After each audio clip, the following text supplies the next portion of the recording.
Even though it was night, the heat was still unbearable. Henry, feeling desperate, grabbed a bottle of ice-cold water and splashed it on his face. As he stepped out of the store, however, the egg he was holding slipped from his hand and fell to the ground. Just as he bent down to pick it up, he was shocked to find that the egg had instantly cooked on the hot pavement. Before he could even process what had happened, something even more terrifying occurred. Realizing things were about to take a turn for the worse, Henry quickly hopped into his small car, leaving the plug still in, and sped off. The very next moment, a massive burst of fire shot up from the ground.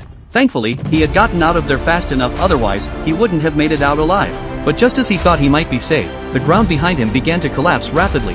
Henry floored the gas pedal, and the little car raced forward, feeling like something straight out of an action movie. What was even worse was that a nearby building also started to collapse. As if things weren't chaotic enough, a jeep behind him tried to overtake him but was crushed by the falling building in an instant. Henry didn't stop until he reached the overpass, finally escaping the seismic chaos behind him. As he drove higher, the temperature outside started to normalize again. Breathing a sigh of relief, he glanced back and saw that the entire city of Hong Kong had turned into a massive firestorm. However, the disaster was far from over.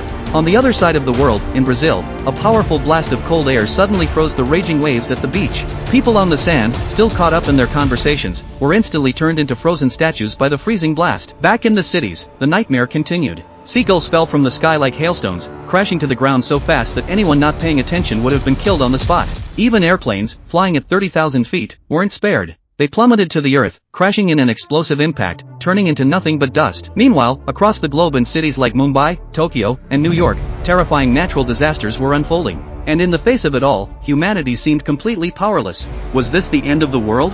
Was Earth really heading toward its final days?